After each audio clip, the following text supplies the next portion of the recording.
Sebab kalau disebut tadi namanya wartawan Antara, saya adalah koresponden Antara sejak tahun 50. Bersama-sama dengan Bung Adam Malik yang pernah jadi wakil presiden, karena Bung Adam itu pendiri kantor berita Antara. Kantor berita Antara itu didirikan pada tanggal 13 Desember tahun 37. Itu kantor berita Antara didirikan.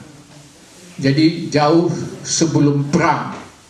Jadi masih zaman Hindia Belanda, kantor berita Antara itu sudah didirikan oleh Bung Adam. Jadi kalau tanya, ini Pak Rawi kok panggil dia Bung? Kita di Antara itu semuanya panggil Bung. Kita nggak pernah di situ panggil Bapak. Jadi yang kita kenal satu namanya Bung Adam, pendiri kantor berita Antara. Yang belakangan dia menjadi Menteri Luar Negeri, kemudian jadi Wakil Presiden, dan satu-satunya orang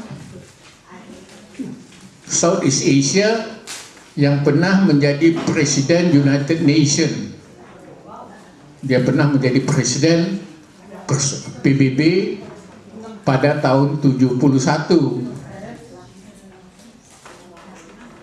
Jadi kalau tadi saudara Ben Jerome bilang namanya si Else, saya nggak kenal sama dia. Karena kalau di antara itu kita ada 400 orang yang bekerja di situ. Jadi 400 orang ini wartawannya kira-kira cuma 100. Selebihnya ada yang bagian tata usaha, ada bagian percetakan dan lain-lain.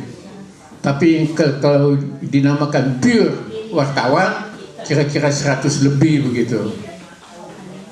Mungkin yang namanya Else ini, kalau dia masuk ke Antara kira-kira tahun 61, jadi Ben bisa mendengarkan. Dulu di Jakarta itu, ini termasuk dia juga dalam sejarah. Dulu sebelum Antara berkembang, Antara itu berkembangnya setelah Indonesia merdeka. Sebelum itu ada kantor berita Belanda namanya Anita. Anita. Jadi yang paling besar di Indonesia satu Anita, nomor 2 kantor berita Inggris Reuters. Reuters itu kebetulan nompang kantor di kantor berita Antara. Kantor berita Antara itu terletak di Jalan Merdeka Utara, di depan kantor pos. Kantor pos, seberang Kali Ciliwung, sebelahnya pabrik Coca-Cola, dan sebelahnya baru kantor berita Anita. Maka pada tahun 60-61, Bung Karno menghendaki hanya ada satu kantor berita nasional. Jadi Bung Karno tidak mau dia di Indonesia itu ada lebih dari satu kantor berita. Jadi dia tidak mau ada di sana kantor berita lain, karena Bung Karno menginginkan kantor berita itu harus merupakan kantor berita revolusi yang bisa mendukung revolusi Indonesia. Maka Anita bubar, pindah namanya menjadi PIA, Kantor Berita Indonesia. Kepalanya Muhammad Nahar. Pernah dengar nama Muhammad Nahar? Dan diantaranya wartawan yang terkenal di Kantor Berita Indonesia tadi, Adi Negoro. Adi Negoro itulah yang merupakan satu-satunya wartawan Indonesia yang terkenal. Dia merupakan satu-satu wartawan Indonesia yang sebelum perang belajar jurnalistik di Jerman.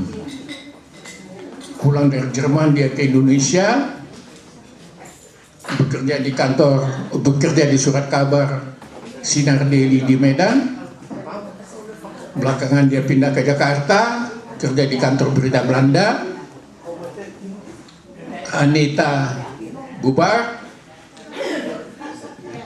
diganti dengan kantor berita Indonesia. Bung Karno tidak mau ada dua kantor berita, maka kantor berita Indonesia ini dimasukkan ke dalam kantor berita Antara. Jadi di antara wartawan-wartawan kantor berita Anita tadi menjadi masuk ke dalam kantor berita Antara, mereka menjadi wartawan Antara. Tetapi nama Elsyir tadi, kalau dia masuk ke Antara tahun 60, dia nggak saya kenal.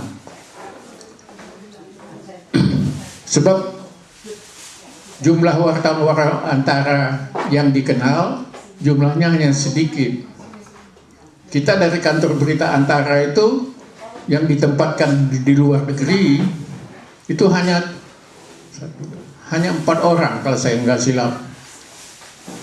Satu di Eropa, di Jerman, di Köln, satu di Australia, satu di Jepang, saya di Hong Kong untuk mengcover Far East. Jadi untuk mengcover Tiongkok, Mongolia, Vietnam, Korea. Jadi kita ada 4 orang. Itu di seluruh dunia. Jadi kalau saudara-saudara tanya, kenapa 4 orang? Karena kantor berita Antara itu bukan kantor berita pemerintah. Kita itu self-standard, independen. Jadi kita self-supporting. Jadi seperti saya di Hong Kong, saya punya kantor.